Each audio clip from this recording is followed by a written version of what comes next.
in that area, that's a problem. And no, I'm not talking to one person or two people. Some of you think I'm talking to him, and I'm not. No,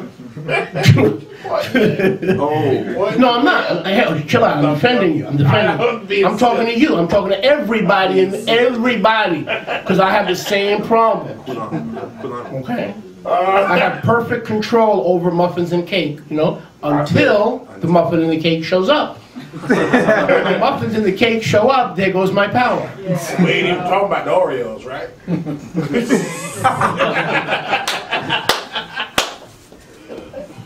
Oreo cream. Food for the stomach for food. Yahuwah says, I understand. Question is the stomach a power or is it a function? Understand that if it's a power or a function, Yahuwah will destroy the stomach and the food that is processed through the stomach. So understand that that is a form of harlotry. Be careful not to keep in other words, if you eat to live, functional. If you live to eat, you're paying for the services of a whore. You are giving this provision and turning it into a god. And you're paying for the god to come into you, using God on purpose. Yes. To come into your life. I know this sounds very crude, but I don't think it is. I really don't think it is crude. No, you're right. I'm just trying to make a point. Amen. You made your point. Amen. And I'm trying to improve in this area. And right now, Rivka's doing a good job, but, you know, she can't force me. Now, I may need 3 wives and gang up on me, and then I may eat better. But right now, I don't have that luxury. Right now, Rivka is just with me. You know, I'm fighting the battle of the bulge, and she's there waving the, waving the yellow flag. And saying, I told the dude what to do, he won't do it. You're nuts. You understand? So Rivka knows. So maybe it will take 3 wives to jump on me every time I put a piece of cake to my mouth. What? Only 2 wives? Bless your heart, my sister. May your tribe be blessed. Give me a soul sister. Now the body is, look, okay, so Yahuwah is going to destroy the food with the stomach, so why buy into the Harlot Principle? Eat to live, don't live to eat. The body is not for you to fornicate. Oh boy, have this spoken to some folks that I've known as believers? Paul, pick a name. Paul, Justin, Peter, nobody you know, just pick a name. The body is not for fornication. Because when you fornicate outside the bounds of marriage, you are buying into the Harlot Principle. You may not be a harlot, but you're acting as a harlot.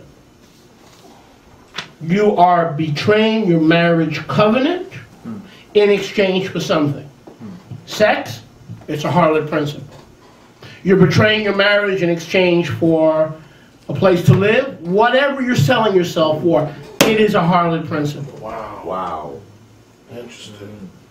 We think of harlotry as a hooker in high heels or whatever. Shorts. You know, shorts, a wig, schmig, I don't know. No.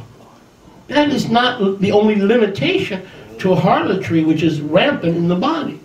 Wow. Addiction to food is a form of harlotry. Yes.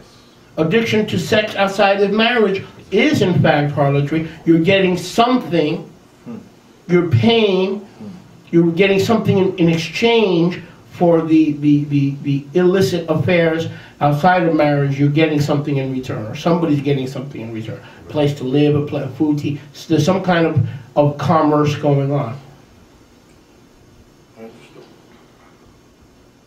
But when marriage is done right, it is not harlotry.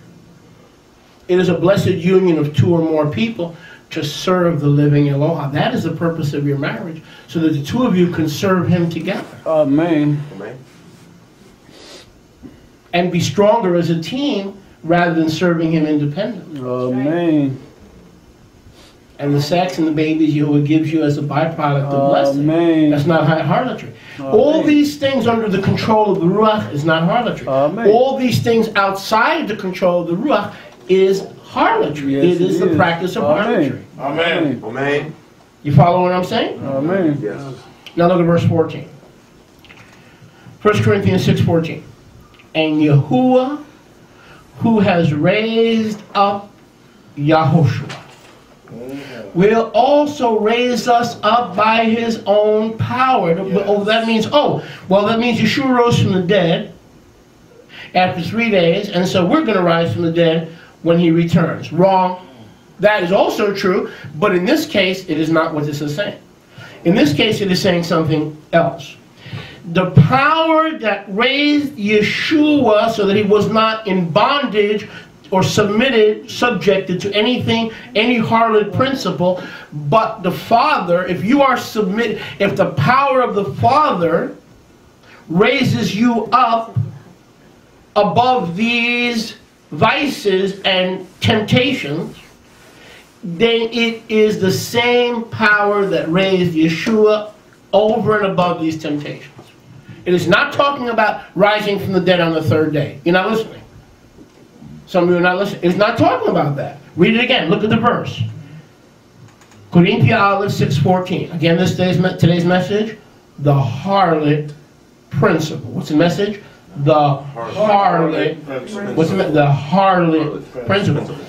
So, because Yahuwah does not want you brought under the power of any of these vices, he will raise you up the way Yeshua was able to look at women without lust.